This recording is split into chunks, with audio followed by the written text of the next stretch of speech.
राधे राधे, जोहार। आप सभी का स्वागत है आपका अपना यूट्यूब चैनल विजन 24 झारखंड में।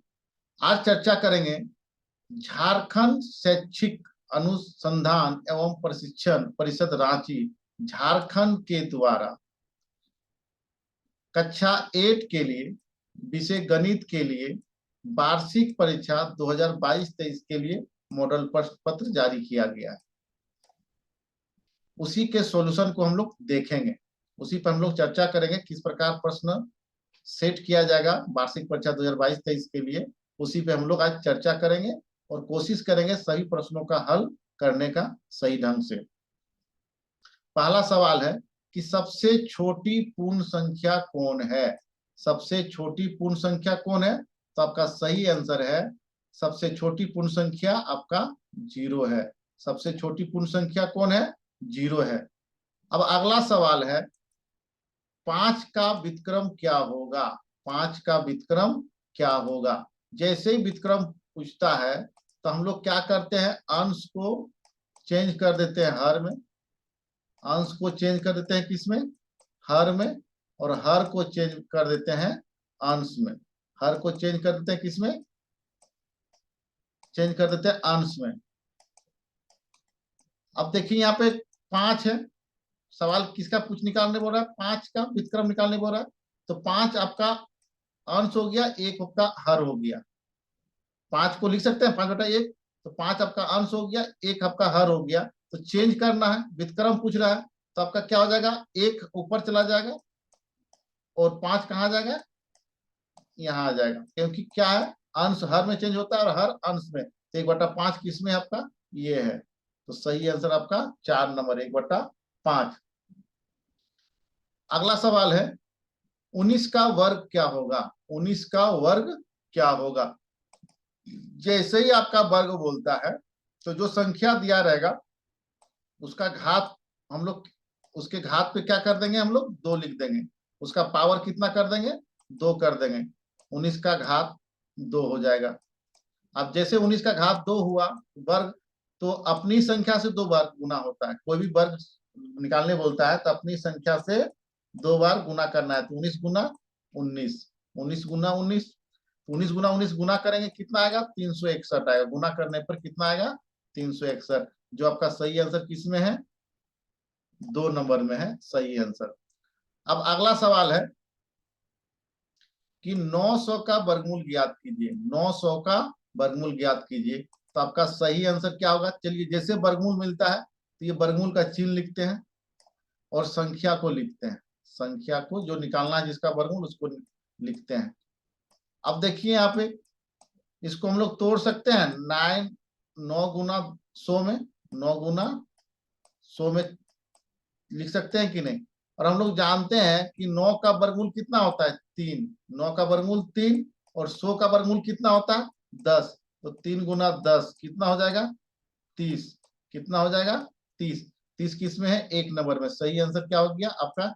1 नंबर। सही आंसर क्या हो गया? 1 नंबर। अब अगला सवाल है कि 11 का घन कितना होगा। 11 का घन कितना होगा? 11 का घन कितना होगा? जैसे ही घन बोलता है आपका तो उसका पावर कितना लिख देंगे? 3। घात कितना लिख देंगे? 3। और जैसे पावर घात 3 हो गया तो अपनी संख्या से 3 बार गुना, यानी 11 इंटू 11 इंटू 11। अब इसको गुना कर कीजिएगा तो आपका कितना आएगा? 1331 आएगा। गुना करने पे कितना आएगा? 1331 आएगा, जो आपका 3 नंबर में आंसर दिया हुआ है। अगला सवाल है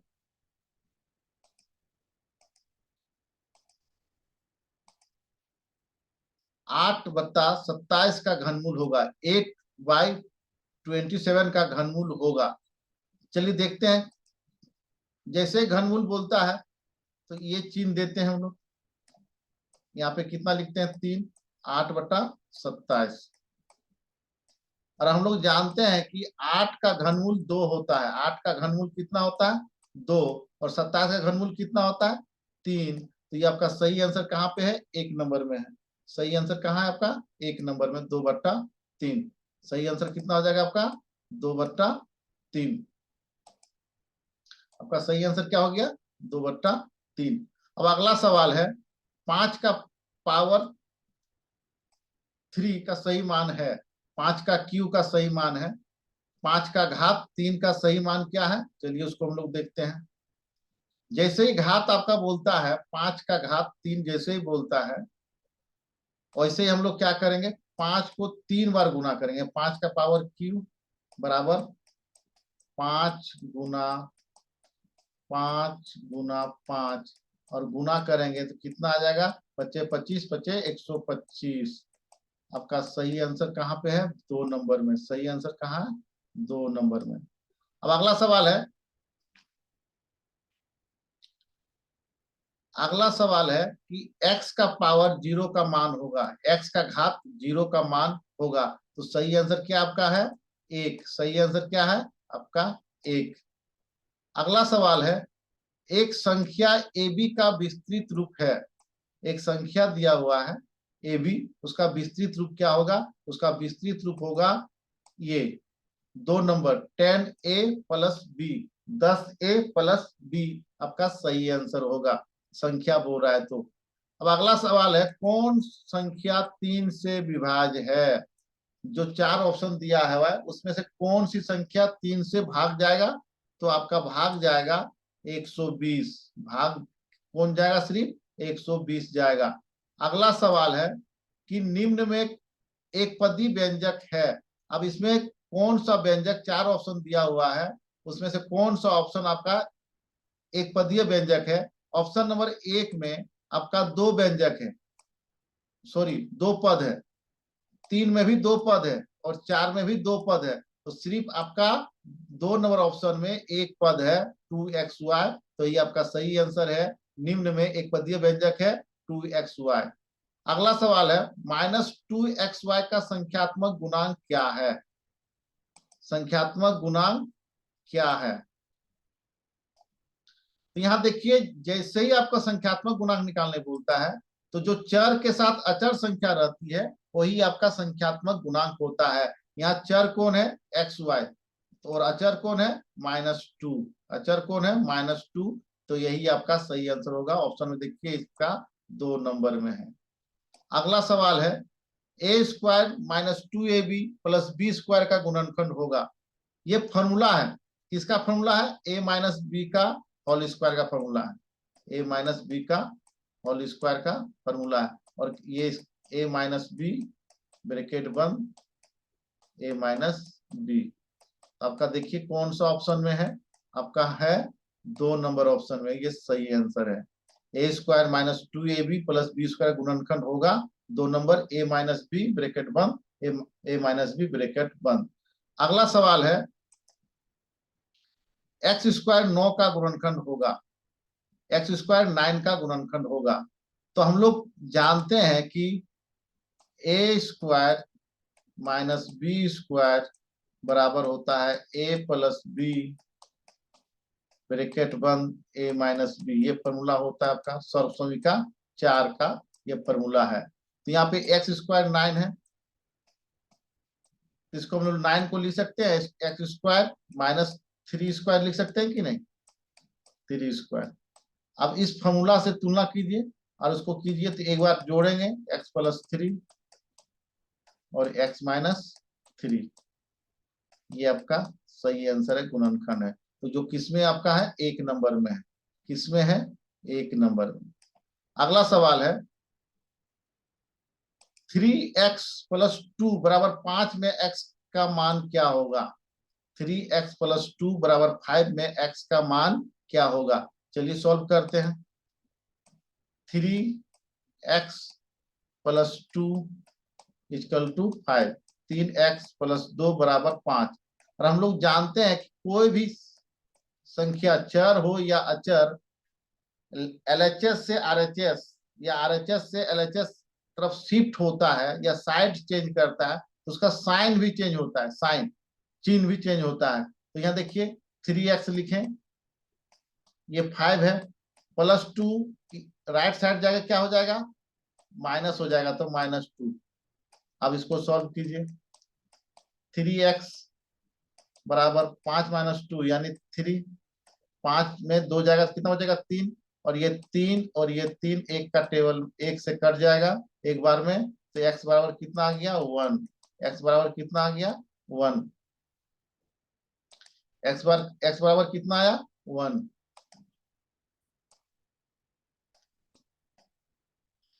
तो ये x बराबर 1 किस में आपका है, देखिए यहाँ पे है 15 का एक नंबर, एक का एक।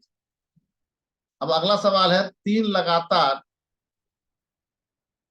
लगातार पूर्णांकों का योगफल कितना है 51 है, 51 है। तो पूर्णांकों को निकालना है, कौन सा पूर्णांक होगा। तो पहला पूर्णांक क्या मानेंगे हम लोग, x मानेंगे।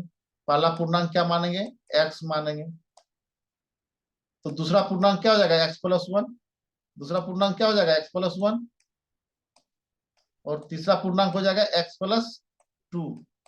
कितना हो जाएगा x+2। प्रश्न से क्या बोल रहा है कि तीनों पूर्णांकों का योगफल कितना होगा 51। जोड़ दीजिए x प्लस x+1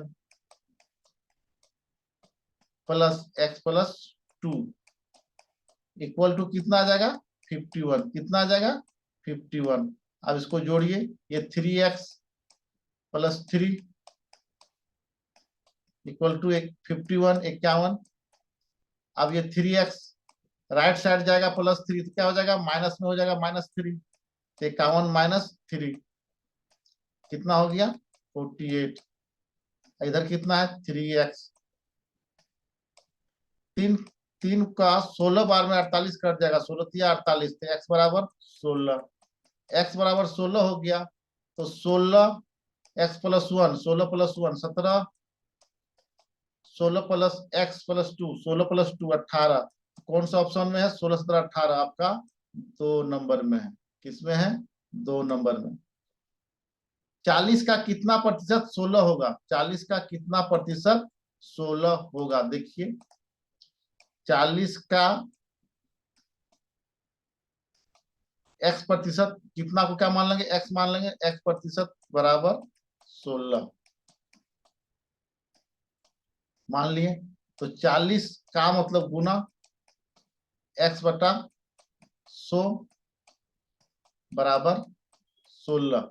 एक शून्य कट गया, 4 का टेबल में 16 आएगा 4 बार में, क्रॉस कैंची गुना कर देंगे तो x बराबर कितना आ जाएगा 40। x बराबर कितना आ गया 40, जो आपका 3 नंबर में 40%। कौन सा आंसर होगा 3 नंबर आंसर आपका होगा।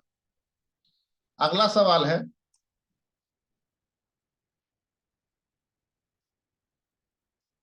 कि 50 आमों के समूह में 60% आम बिल्कुल पके हैं, तो पके हुए आमों की संख्या ज्ञात करें। तो कितना दिया हुआ है 50 आम दिया हुआ है, 50 आम दिया हुआ है।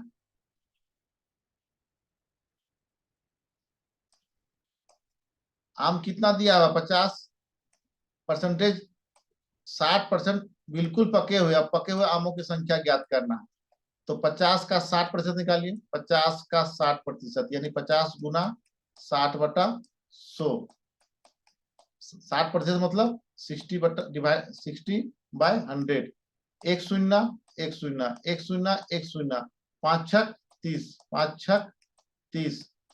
किसमें आपका है 3 नंबर में। सही आंसर क्या हो जाएगा 3 नंबर 30। अब देखिए अगला सवाल है, यदि x बराबर 1 और y बराबर -2 है, तो x² + y² का मान होगा। चलिए हम लोग देखते हैं, x² + y²। चलिए x का मान कितना है 1, 1 का स्क्वायर ब्रैकेट में रखने की कोशिश कीजिएगा, मान सबको गलतियां होने की संभावना कम हो जाएगी। y की जगह -2 स्क्वायर। 1 का स्क्वायर कितना होता है 1 का स्क्वायर 1 प्लस -2 का स्क्वायर +4, -2 का होल स्क्वायर -2 का स्क्वायर कितना हो जाएगा +4। ये कितना हो जाएगा 1 + 4 5। ये 5 किसमें है आपका 3 नंबर में। सही आंसर है। अब है 7 के घन का इकाई अंक क्या होगा। 7 के घन का इकाई अंक क्या होगा। जैसे ही घन बोलता है अब उसके पावर में क्या लिख देते हैं 3 लिख देते हैं, घात कितना लिख देते हैं 3। और अपनी संख्या जैसे 3 हो गया घात, तो अपनी संख्या से 3 बार गुना करना है। तो गुना कीजिए, 7 से 49, 9 सत्ते 63 का 3, हाथ में 6, 7 चौका 28 और 6 34, 343। कितना आ गया? 343। अब देखिए इकाई संख्या क्या है, यहाँ पे इकाई आपका 3 है। इकाई कितना है? 3 है। तो 7 के घन का इकाई अंक क्या होगा? 3 होगा। सही आंसर ये 3 नंबर आंसर सही हो गया। अगला सवाल है, घड़ी का एक घड़ी का अंकित मूल्य 2000 है, इस पर 10% बट्टा दिया जाता है, तो विक्रय मूल्य क्या होगा? बट्टा मतलब छूट, तो कितना दे रहा है? 10%। कितना? 2000 पर। तो चलिए हम लोग निकालते हैं। 2000 का 10% यानी 2000 गुना 10%, 10/100।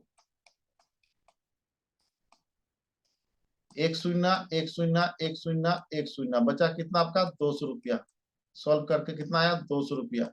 और अंकित मूल्य विक्रय मूल्य क्या होता है? अंकित मूल्य माइनस बट्टा। तो यहाँ कितना हो जाएगा? 2000 माइनस 200, बट्टा कितना मिला उसको? 200। तो घटाएंगे कितना आएगा? 1800। 1800 किसमें आपका है? ये देखिए 4 नंबर में सही आंसर है। 4 नंबर आपका सही आंसर है। अब अगला सवाल है, 75 पैसा का 2 रुपया से अनुपात कितना होगा? 2 रुपया से अनुपात कितना होगा? चलिए देखते हैं कितना होगा। ये 75 लिखे, 75 पैसा है और नीचे रुपया है, तो रुपया को भी हम लोग चेंज कर देंगे पैसा में। तो 2 गुना 100, 1 रुपया बराबर 100 पैसा।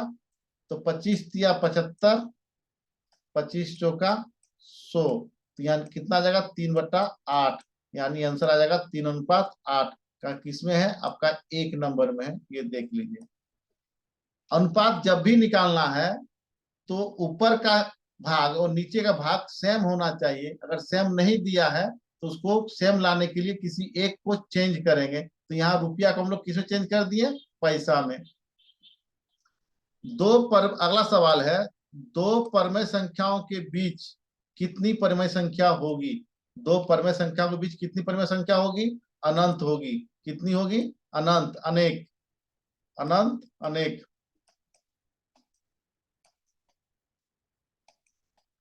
निम्न में कौन पाइथागोरस त्रिक है? निम्न में कौन पाइथागोरस त्रिक है? पाइथागोरस त्रिक होने के लिए क्या है? जो पहली दो दो संख्या दी रहेगी उसका वर्ग करके दोनों को जोड़ देना है, और तीसरी संख्या का वर्ग प्राप्त हो जाए तो वो क्या हो जाता है? आपका पाइथागोरस त्रिक है। तो चलिए हम लोग ट्राई करते हैं। यहाँ पहली दो संख्या, 1 का स्क्वायर 1, 2 का स्क्वायर 4, और कितना आ गया? 5। तीसरी संख्या कितना है? 3, तो उसका कितना हो जाएगा? 9, बराबर नहीं आया। दूसरा संख्या देखिए, 2 का स्क्वायर 4 और 3 का स्क्वायर 9, कितना आ गया? 13।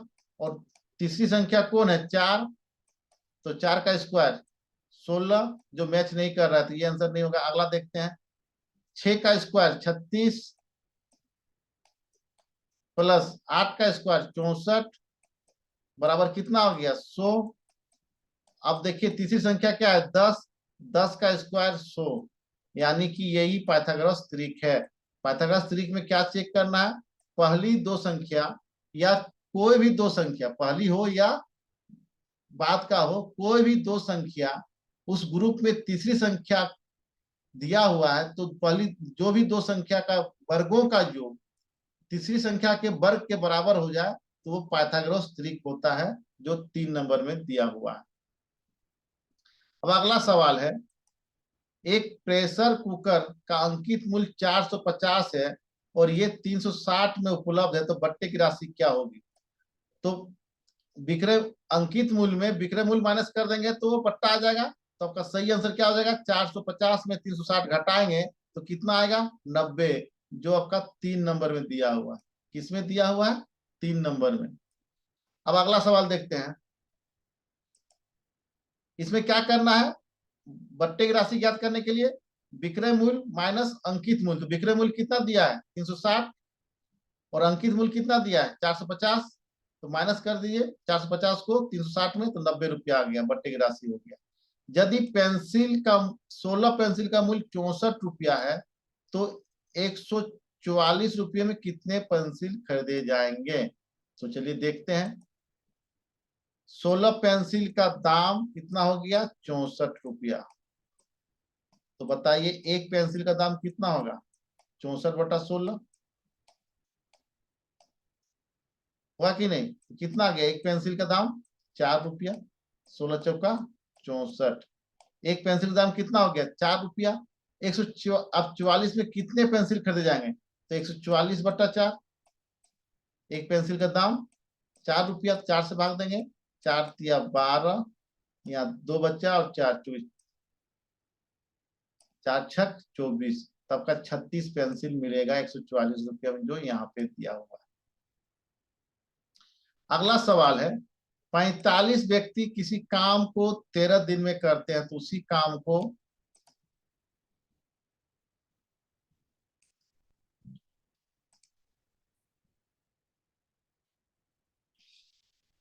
45 व्यक्ति किसी काम को 13 दिन में करते हैं, तो उसी काम को 39 व्यक्ति कितने दिन में समाप्त करेंगे? 39 व्यक्ति कितने दिन में समाप्त करेंगे?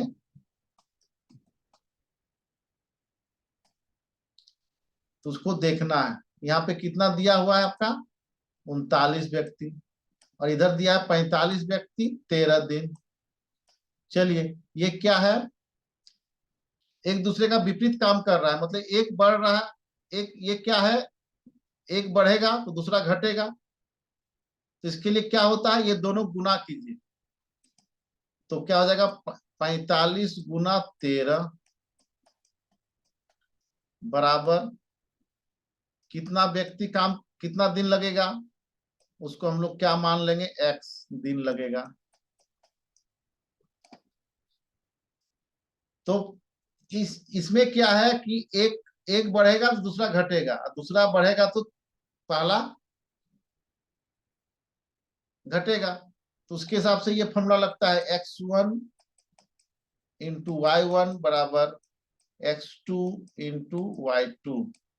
इसको सॉल्व करते हैं, 13 तिया 39 और 15 तिया 45, तो कितना दिन लगेगा 15 दिन लगेगा खत्म करने में। कितना दिन लगेगा 15 दिन। 39 व्यक्ति कम कम व्यक्ति हो जाएगा तो अधिक दिन लगेगा, तो कितना हो गया 15 दिन। अगला सवाल है वर्ग के सभी बाह्य कोणों का योग कितना होता है?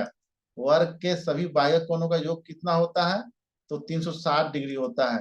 कोई भी बहुभुज हो उसका बहिष्कोणों का बाह्य कोणों का योग कितना होगा 360 डिग्री होगा। वर्ग हो, आयत हो, त्रिभुज हो, पंचभुज हो, षष्भुज हो, कोई भी बहुभुज हो उसका बाह्य कोणों का योग कितना हो जाएगा 360 डिग्री होगा। 500 रुपया का 5% वार्षिक ब्याज की दर से 2 वर्ष का साधारण ब्याज क्या होगा? साधारण ब्याज निकालने का फॉर्मूला होता है P इंटू मूलधन गुना दर गुना समय बट्टा 100। यहाँ मूलधन कितना दिया हुआ है 500, आर कितना दिया हुआ है दर 5, और समय कितना दिया है 2, 100 से भाग दीजिए, 2 शून्य 2 शून्य, 25 25 दूना 50, कितना है 50 आया। 50 किस में है 3 नंबर में। निम्नलिखित में कौन 2D आकृति है? निम्नलिखित में कौन 2D आकृति है जिसका 2 विमाएं हैं? तो यह 2 विमाएं किसका है? आपका आयत का है। बाकी जितने भी ऑप्शन दिए हैं वो 3D हैं, बाकी सब क्या है 3D है। तो सही आंसर आयत। निम्नलिखित में से कौन आयलर सूत्र है? तो आपका सही आंसर 1 नंबर आयलर सूत्र, F प्लस भी इक्वल टू E प्लस 2। यहाँ F मतलब फलक, V मतलब शीर्ष, E मतलब किनारा, तो F प्लस भी इक्वल टू E प्लस 2 सही आंसर आपका 1 नंबर।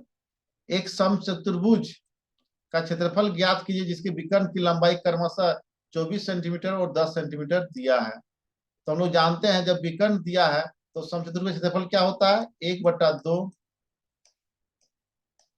गुना D1 इंटू D2, पहला विकर्ण गुना दूसरा विकर्ण। तो चलिए 1/2 गुना 24 गुना 10 गुना 10,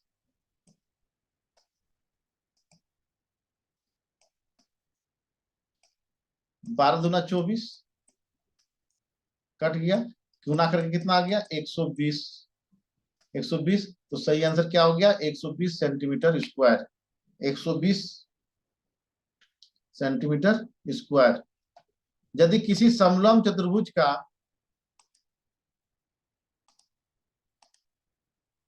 भुजाएं क्रमशः 6 सेंटीमीटर और 8 सेंटीमीटर है तथा ऊंचाई 5 सेंटीमीटर है तो समलंब चतुर्भुज का क्षेत्रफल क्या होगा। इसका फॉर्मूला क्या होता है, 1/2 समांतर भुजाओं का योग, समांतर भुजाओं का योग यानी a प्लस बी कर देते हैं, a प्लस बी गुना हाइट। फॉर्मूला क्या होता है समलंब चतुर्भुज का, 1/2 समांतर भुजाओं का योग गुना ऊंचाई। तो 1/2 a प्लस बी, ए कितना 6 8, 6 प्लस 8 गुना हाइट कितना दिया हुआ है आपका 5।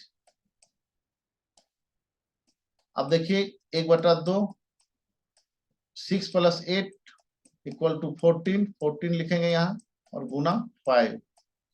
तो 2 से 14 को काटेंगे कितना बार में, 7 बार में। तो आपका क्या आ गया 7 बच्चे 35, 35 सेंटीमीटर स्क्वायर किसमें है आपका 1 नंबर में। फॉर्मूला क्या होता है 1/2 a प्लस बी गुना एच। समलंब चतुर्भुज का क्षेत्रफल बराबर होता है 1/2 गुना समांतर भुजाओं का योग गुना एच। घन का कुल पृष्ठ क्षेत्रफल क्या होता है 6L square, 6L square, 6L square. कहीं कहीं तो आप दिखाई पड़ेगा आप लोग को 6A स्क्वायर, ये भी सही है 6L स्क्वायर। तो सही आंसर 2 नंबर। एक बेलन की त्रिज्या 14 सेंटीमीटर, ऊंचाई 10 सेंटीमीटर, तो बेलन का वक्र क्षेत्रफल ज्ञात कीजिए। बेलन का क्या ज्ञात करना, वक्र पृष्ठ क्षेत्रफल ज्ञात करना है। तो क्या होता है फॉर्मूला 2πr/h। बेलन का वर्ग पृष्ठ क्षेत्रफल बराबर क्या होता है 2πr/h। यहाँ 2 पाई का मान कितना होता है 22/7,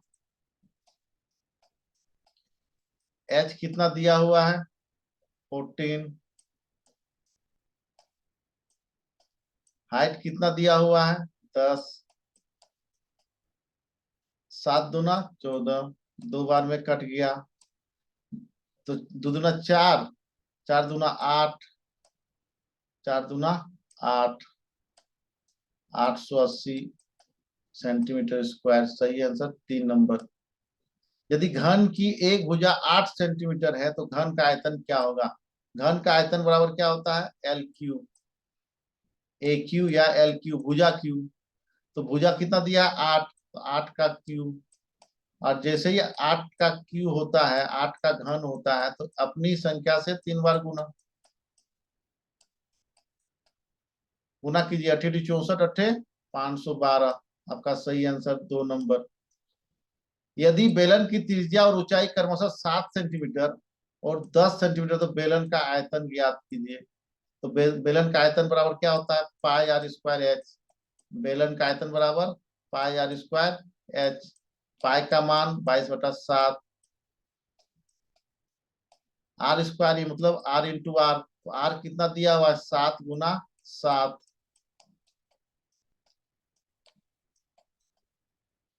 एच कितना दिया है 10, एक 7 से कट गया तो 7 दूना 14 और हाथ में एक, 7 दूना 14 1 15, 154, 154 और ये 10 गुना करेंगे 1540। आपका कितना हो गया 1540 सेंटीमीटर क्यूब, जो आपका 1 नंबर ऑप्शन में है।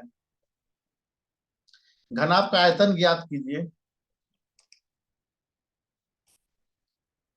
यदि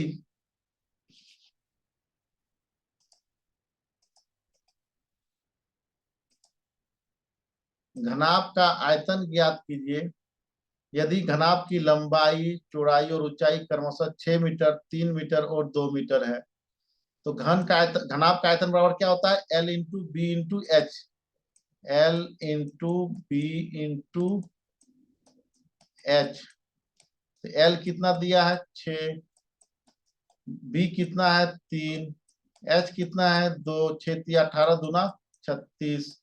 36 सेंटीमीटर इस मीटर क्यूब, 36 मीटर क्यूब। यहाँ मीटर में दिया हुआ है तो उसका आयतन भी क्या हो जाएगा? Metre cube. 36 metre cube. 2 number answer सही होगा। घन में कुल कितने किनारे होते हैं? घन में कुल 12 किनारे होते हैं। 6 फलक, 6 फलक और 8 शीर्ष और 12 किनारा। कितने होते हैं? 6 फलक होते हैं फेस, 8 वर्टेक्स और किनारे 12। 4 का मिलान चिन्ह ज्ञात कीजिए। 4 का मिलान चिन्ह ये हो गया। 1 नंबर सही है। 5 लिखने के लिए 5 का मिलान चिन्ह पूछेगा। 5 के लिए 1 2 3 4 5। 1 2 3 4 5। 5 लिखने का ये सही तरीका है मिलान चिन्ह में।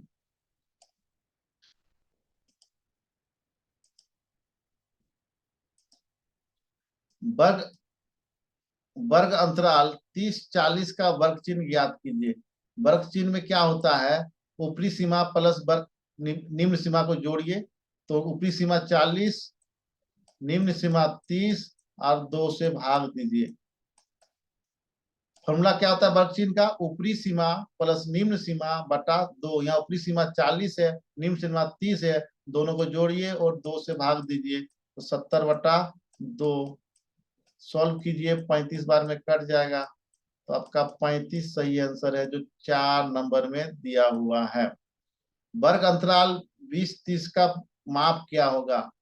वर्ग अंतराल 20 30 का माप क्या होगा? माप निकालने बोलता है, उसका होता है ऊपरी सीमा माइनस निम्न सीमा। ऊपरी सीमा माइनस निम्न सीमा। तो 30 में 20 घटाएंगे तो कितना आएगा आपका?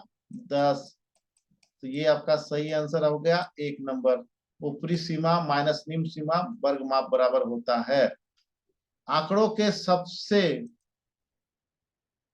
बड़े एवं सबसे छोटे प्रश्नों के अंतर को क्या कहते हैं? परिसर कहते हैं, जो आपका 4 नंबर में दिया हुआ आंसर। 4 नंबर। वृत्त आलेख का दूसरा नाम क्या है? Pie chart. वृत्त आलेख का दूसरा नाम क्या है? Pie chart. दो सिक्कों को एक साथ उछालने समय कुल कितना परिणाम प्राप्त होते हैं? 4 प्राप्त होते हैं। क्या क्या प्राप्त होंगे परिणाम? पहला, अगर पहला एच एच आने की संभावना है। 2 सिक्का है तो एच एच हो सकता है। एक एच आए और एक टेल आए। हो सके दोनों टेल आए। हो सके इधर वाला सिक्का में टेल आ जाए, इधर कितना आ जाए? हेड आ जाए। तो आपका 4 परिणाम हो सकता है उछालने पर। तो कुल परिणाम कितने हो सकते हैं हमें? 4। जो आपका ये 4 सही आंसर है। जब एक पासे को फेंका जाता है तो उस सतह पर एक सम संख्या आने की उसके सतह पर एक सम संख्या आने की प्रायिकता क्या होगी? उसकी प्रायिकता क्या होगी? तो डाइस में क्या क्या लिखा रहता है? 1 2 3 4 5 और 6। तो कुल परिणाम कितना हो गया? एनएस। कुल परिणाम एनएस कितना हो गया आपका?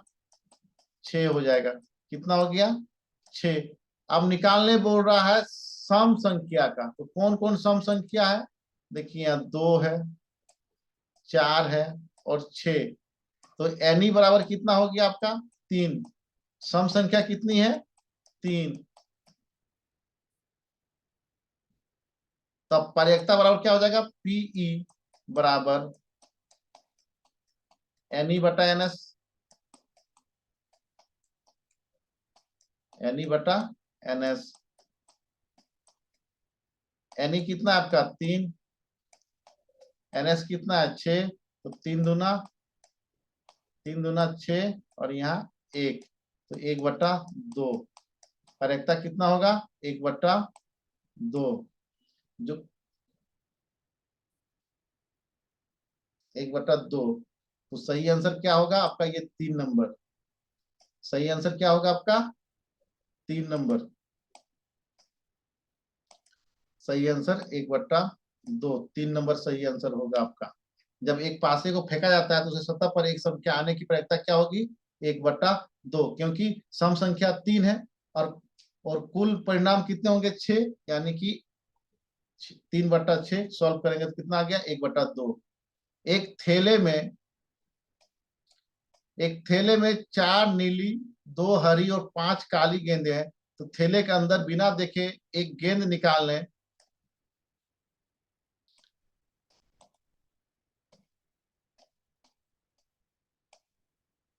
जाती है, उसकी प्रायिकता क्या होगी? किसकी? निकाली गई गेंद क्या होगी? पीली। अब यह ध्यान से देखिए, एक भी गेंद पीली गेंद नहीं है। एक भी गेंद पीली गेंद नहीं है। नीली है 4, हरी है 2 और काली है कितनी? 5। पीली गेंद है क्या? नहीं है। जब पीली गेंद है ये नहीं है तो एक प्रायिकता क्या हो जाएगी उसकी? 0। क्या हो जाएगी प्रायिकता? 0। जब वो पीली गेंद थैला में है ही नहीं तो उसके निकलने की क्या प्राप्ति है? एकदम 0 रहेगी, एक भी नहीं निकलेगी, तो 0। मूल बिंदु का निर्देशांक होता है, मूल बिंदु का निर्देशांक होता है, क्या होगा? 0 0। क्या होता है? 0 0। बिंदु -3 और -4 किस चतुर्थांश में होगा? तो तृतीय में होगा। किस में होगा? तृतीय में होगा। ये आपका कार्तीय तल में निर्देशांक खींचा हुआ है, एक ग्राफ। ये कहलाता है फर्स्ट क्वाड्रेंट, ये सेकेंड, ये थर्ड और ये फोर्थ। इसका साइन होता है प्लस। फर्स्ट क्वाड्रेंट का साइन क्या होता है? Plus plus. सेकेंड का माइनस प्लस और थर्ड का माइनस माइनस और फोर्थ का प्लस माइनस। बिंदु ए 2 - 5 में कोटि का मान क्या है? y निर्देशांक को कोटि कहते हैं। तो यहाँ y निर्देशांक कौन है? -5। तो सही आंसर 2 नंबर। और x कोऑर्डिनेट को, x निर्देशांक को क्या कहते हैं? भुज कहते हैं। यहाँ पूछा क्या है? कोटि। यहाँ पूछा क्या है? कोटि। सही आंसर क्या हो जाएगा? -5। बहुत बहुत धन्यवाद। जय झारखंड।